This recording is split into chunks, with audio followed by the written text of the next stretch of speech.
योगी राज में बहुत मुश्किल में आजम खान। योगी राज में आजम के गहरे होते जा रहे घाव। क्या आजम की तरफ से अखिलेश खेलेंगे दांव? योगी से बचने के लिए क्या करेंगे आजम खान?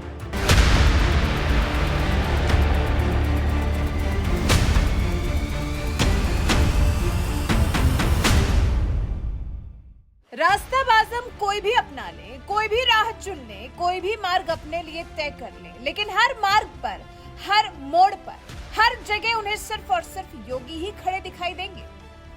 कुछ इसी तरह से घेर लिए गए हैं आजम खान।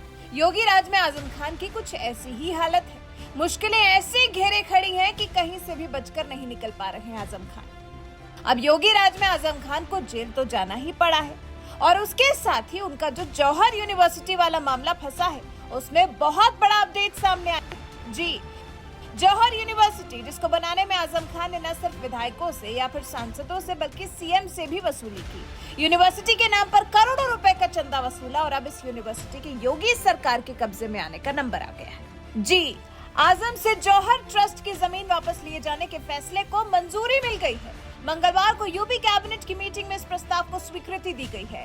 माध्यमिक शिक्षा विभाग ने रामपुर में मौलाना मोहम्मद जौहर ट्रस्ट पर दी गई जमीन और भवन को वापस लेने का फैसला लिया है। ट्रस्ट की तरफ से लीज के लिए दी गई शर्तों का भी पालन नहीं किया गया है। ऐसे में जमीन ट्रस्ट से वापस लेने के फैसले पर मुहर लगा दी गई है। अब आपको थोड़ा विस्तार से समझाते हैं कि इस जमीन का आखिर में क्या मसला था। शिक्षा विभाग की 41,181 वर्ग फुट की यह जमीन जौहर यूनिवर्सिटी को 100 रुपए सालाना किराए पर 30 साल के लिए लीज पर दी गई थी। जौहर यूनिवर्सिटी को लीज पर जमीन देने का फैसला समाजवादी पार्टी के शासनकाल में लिया गया था।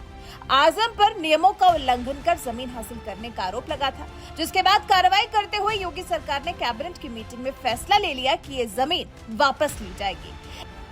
वित्त मंत्री सुरेश खन्ना ने आजम खान से जमीन वापस लिए जाने की बात की पुष्टि की है। वहीं अखिलेश ने भी इस मामले पर टिप्पणी की है। सरकार के इस फैसले को अखिलेश यादव ने सरासर गलत ठहराया है और मुस्लिम वाली बात को फिर से दोहराया है।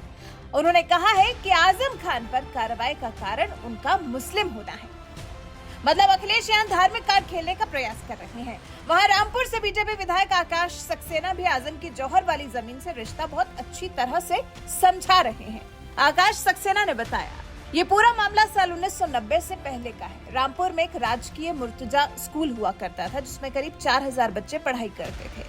वहीं पर बीएसए और जिला विद्यालय निरीक्षक का ऑफिस था। आजम ने नियमों को ताक पर रखते हुए सरकारी स्कूल की बिल्डिंग को पूरी तरह से खाली करवाया। उन 4,000 बच्चों के भविष्य को बर्बाद करते हुए वो पूरी प्रॉपर्टी ट्रस्ट के नाम करवाई और सपा की दोबारा सरकार बनने के बाद उस लीज को ट्रांसफर कराते हुए व्यक्तिगत स्कूल रामपुर पब्लिक स्कूल में ट्रांसफर करवाया।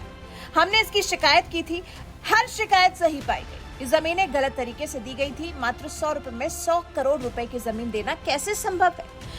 जी, 100 रुपए में 100 करोड़ की जमीन भला कैसे दी जा सकती है? और अब योगी राज में तो ये राजशाही या तानाशाही कतई नहीं चलने वाली है। अखिलेश राज में आजम को जो काम जैसे करना था उन्होंने किया, लेकिन अब योगी राज में ये सब नहीं चलेगा और अब सरकार आजम की जौहर यूनिवर्सिटी वाली जमीन को वापस ले रही है।